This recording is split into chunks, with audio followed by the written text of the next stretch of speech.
Luke chapter 9, Revised Standard Version. And he called the 12 together and gave them power and authority over all demons and to cure diseases. And he sent them out to preach the kingdom of God and to heal. And he said to them, Take nothing for your journey, no staff, nor bag, nor bread, nor money. And do not have 2 tunics. In whatever house you enter, stay there, and from there depart. And wherever they do not receive you, when you leave that town, shake off the dust from your feet as a testimony against them. And they departed and went through the villages, preaching the gospel and healing everywhere.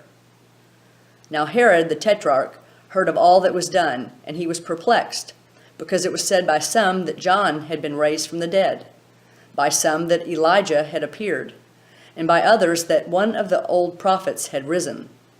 Herod said, John I beheaded, but who is this about whom I hear such things?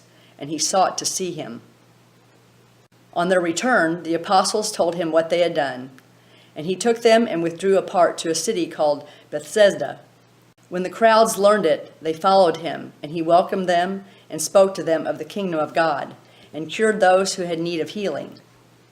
Now the day began to wear away, and the 12 came and said to him, Send the crowd away, to go into the villages and the country round about, to lodge and get provisions, for we are here in a lonely place. But he said to them, You give them something to eat. They said, We have no more than 5 loaves and 2 fish, unless we are to go and buy food for all these people. For there were about 5,000 men. And he said to his disciples, Make them sit down in companies, about 50 each. And they did so, and made them all sit down. And taking the 5 loaves and the 2 fish, he looked up to heaven, and blessed and broke them, and gave them to the disciples to set before the crowd.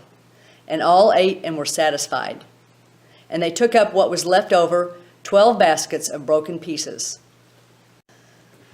Now it happened that as he was praying alone, the disciples were with him, and he asked them, Who do the people say that I am? And they answered, John the Baptist, but others say Elijah, and others that one of the old prophets has risen. And he said to them, But who do you say that I am? And Peter answered, The Christ of God. But he charged and commanded them to tell this to no one, saying, The Son of Man must suffer many things, and be rejected by the elders and chief priests and scribes, and be killed, and on the 3rd day be raised. And he said to all, If any man would come after me, let him deny himself and take up his cross daily and follow me. For whoever would save his life will lose it, and whoever loses his life for my sake, he will save it. For what does it profit a man if he gains the whole world and loses or forfeits himself?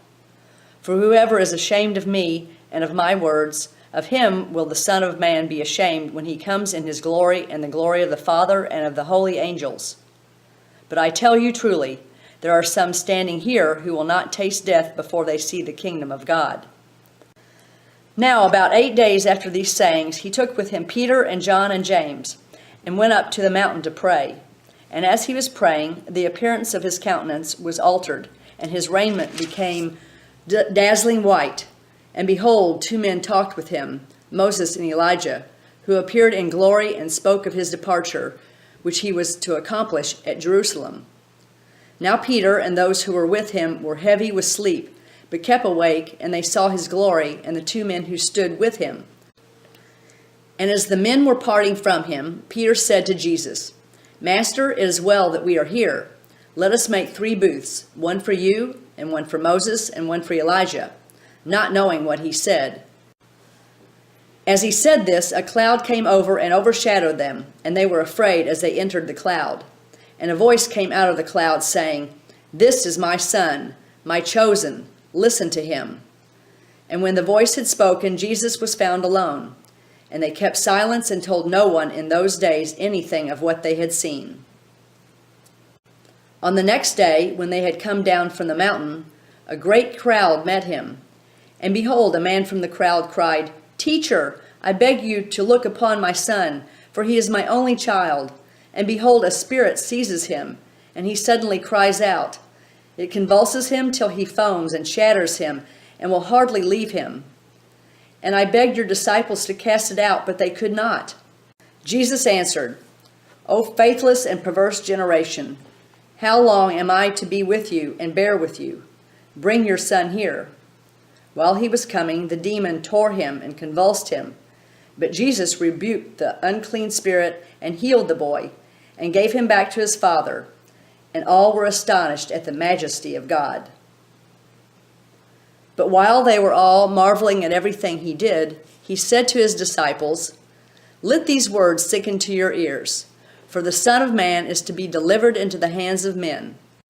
But they did not understand this saying, and it was concealed from them, that they should not perceive it, and they were afraid to ask him about this saying. And an argument arose among them as to which of them was the greatest.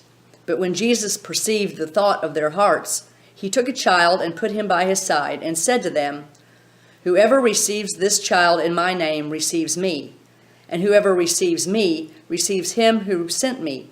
For he who is least among you all is the one who is great." John answered, "Master, we saw a man casting out demons in your name, and we forbade him, because he does not follow with us." But Jesus said to him, "Do not forbid him, for he that is not against you is for you." When the days drew near for him to be received up, he set his face to go to Jerusalem. And he sent messengers ahead of him, who went and entered a village of the Samaritans, to make ready for him. But the people would not receive him, because his face was set towards Jerusalem. And when his disciples James and John saw it, they said, "Lord, do you want us to bid fire come down from heaven and consume them?" But he turned and rebuked them, and they went on to another village.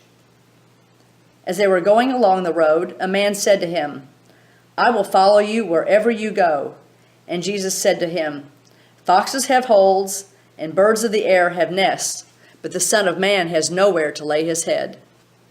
To another he said, "Follow me." But he said, "Lord, let me first go and bury my father." But he said to him, "Leave the dead to bury their own dead. But as for you, go and proclaim the kingdom of God." Another said, "I will follow you, Lord, but let me first say farewell to those at my home." Jesus said to him, "No one who puts his hand to the plow and looks back is fit for the kingdom of God."